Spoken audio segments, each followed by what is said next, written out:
All right, here is another quick video on my perspective on Sheik. I was watching a friend's VODs and they seemed kind of uncomfortable in situations where someone was approaching their shield, yet they weren't being pressured in shield yet.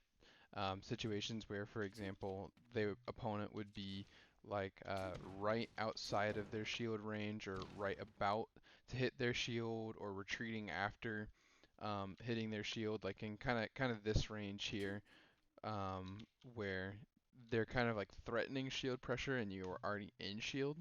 Um, so that's what I want to talk about today is how to prevent these situations or get out of them. Um, this is very important to know that we're not talking about out of shield punishes or breakout options. Well, you can kind of use it to break out. You'll see what I mean. But I want to talk about a sheet concept that I call eject nares. And these are, I call them eject nares because these are nares that we do when we are about to be in a situation that is really bad and we don't want to be in, and we need to be in a new situation. We need to eject out of the situation before it gets bad. And the eject analogy works because it's like once the situation's bad, you can't eject, like it's already done. The plane crashed. But when you see that the crash is coming, you got to get out of there. And that's what eject nares are for, is getting out of a situation that you see is about to be very bad. So when do we do eject nares? Why do we do them? How do you do them? And then we'll get into some options of kind of what it can actually look like.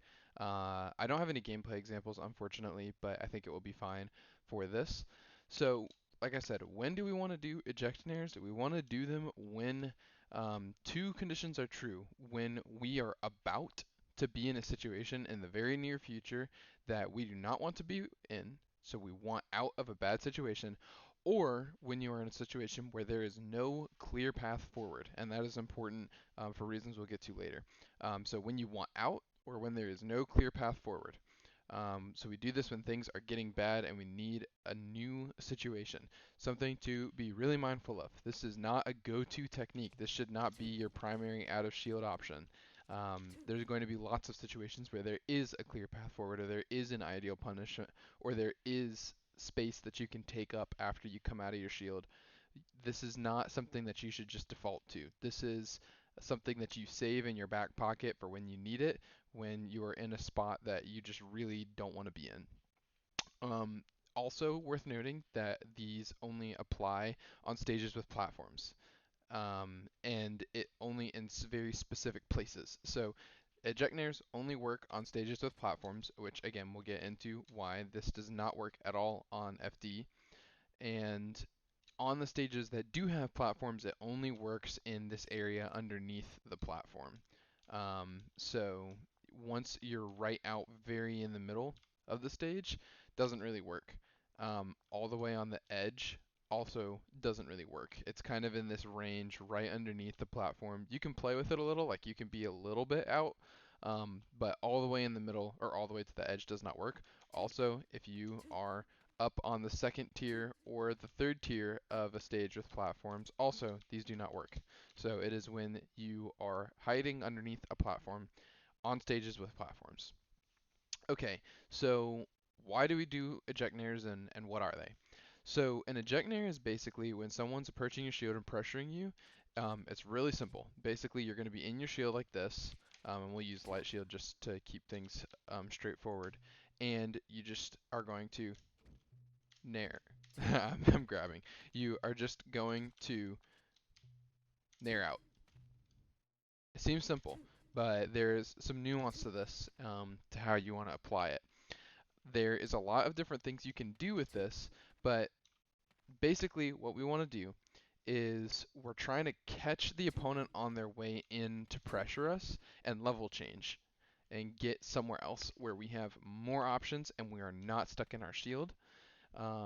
You want to do this primarily when your opponent is effectively shutting down your other neutral out of shield options. So, like for example, let's say that you're in shield and you have been like rolling in to get past their pressure and they're punishing that, or you've been spot dodging to try and bait when they come in and they've been punishing that. or you've been wave dashing back out of shield, and they just come, they just come like this and come forward and take up the space. Um, so they've shut down all of your options that let you get out of your shield. Not your out of shield options, because those are going to be what you use to punish. So maybe to distinguish the difference between getting out of your shield when you're stuck in it and out of shield, is your out of shield options are going to be stuff when people do things that are punishable or predictable. So for example, Marth does a double fair, and you can, out of shield fair it because he is in lag and you can punish it. Or maybe, Spaceys do unsafe shine pressure and you nair them, um, out of shield nair, not eject nair, out of shield nair to punish them. You obviously grab, wave dash out of shield. Um, these are your out of shield options that you do.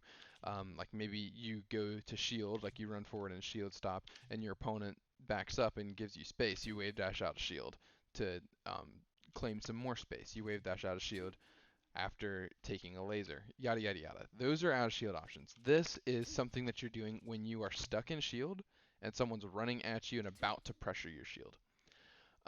So what can you do and what is the desired result? Well, the goal is to take space back while changing the situation. So we want to fight out of the situation that we're in, into a new one, typically into center stage or onto a level change. So what do we do? There's a couple ways to go about it. And the first two options that you should alternate between, because again, you're not going to be doing this too frequently, so you really should be okay with just two mix-up options. But we'll go through four or five. But the first one is just the super straightforward stock standard, out of shield, full hop nair to the platform. This catches them on their way in without putting you in an enormous amount of end lag, puts you on platform. From here, you can play the game. Now we are in a new situation. They are on the ground, you're on the platform. You have your shield drops, you have your drop off aerials, you have the new platform you can play with, you have your wavelands you can play with. You can just camp the platform. You have new options now that you did not have before. The other thing you can do is short hop nair, short hop fastfall nair. So this, it works because it is so similar to the full hop nair. So if you have people conditioned, to your full hop nair, like you always full hop nair when you're under pressure, you can do this to mix it up. And this is really good when you want to fight back for center stage. So what do you do when you short hop nair? A lot of what it's going to look like is you're going to short hop nair, and then you're going to do a move or, some read after. So like you can short hop nair and then jab. Like short hop nair jab is super snappy. Um, and put a hitbox out, catch them on their way in. Maybe short hop jab, then after the jab, you can like short hop, jab, then, grab them. Like, you can disrupt their movement pattern. You can short hop nair, forward tilt. And this is really good at letting you fight back for some space. You can short hop nair, spot dodge if they like to come in, and try to catch you after the spot dodge. You can kind of mix up your timing a little bit with that. And like you buffer a spot dodge with C-stick, um, like that. Um, yeah, those are the main ones off of short hop nair, but it's just kind of a slight mix up between this. So you can already kind of see how this can become very dynamic to put up a wall and kind of establish yourself and move back in the way you want to, instead of just getting hit in your shield. Um, let's see. After that, the harder but more dynamic option is you also have, edge cancel, which, is a lot harder to do because it kind of depends on where you shielded. Of course, this opens up tons of options because you're just very actionable, so you can do all kinds of stuff. Um, if you land one of these are one of those things where like I typically do the edge cancel nairs on accident when I'm trying to just full hop to the platform, and then you just kind of react to like, oh, I'm gonna get a edge cancel here, and play off of it, you know. I would say it's kind of a tricky thing to like specifically go for because again, it's going to depend on where you shield stopped. But I mean, you could consistently shield in a specific area to set it up, but that's kind of weird. The next thing, the last three options are very niche, and you should really only use if like you're in a spot where people are really predicting what you're doing and you can't fight back for center stage any other way except for to just start throwing random crap at them that they're not going to expect. Which again, if you're only doing this every once in a while, the first two should be plenty for that. But these are good options to just add a couple extra layers of mix up, which is full hop double jump, which looks like this. You're going to full hop nair and then double jump into something else. Um, so like I ended up doing an edge cancel there, but like you can full hop nair and then full hop nair and then double jump fair, full hop nair, double jump to the platform and like as a movement option like this. I messed it up, but you get the idea. Uh, full hop nair, double jump up to the top platform is possible, but pretty hard. There's a lot of things you can do after the double jump, of course, but the idea is that we are mixing up our movement further afterwards to try and get ourselves again into a better position to fight for space. The reason this is risky is because it costs your double jump, so you are basically spending your double jump to get access to some more options. The problem is those options are not necessarily great for us because they're going to be pressuring you and in an advantaged position underneath you once you go for this. So if you're not on the platform and able to fight back, it really is only going to work if they're not expecting it and they're chasing you out there and you kind of catch them off guard. Again, all it takes is for them to just cover and or follow you up with the double jump and all of a sudden you're in a pickle, so don't depend on this. The next thing you can do if things are really getting desperate is double aerial, which if you didn't know, you can cancel the end lag of Nair and get another aerial out. So like you can actually this is not a bot, this is just another player. You can actually Nair bear, you can Nair fair. And this is a good option when they come in close and you want to surprise them with another hit. The last and worst option is you can retreat to ledge. This is like full desperation mode.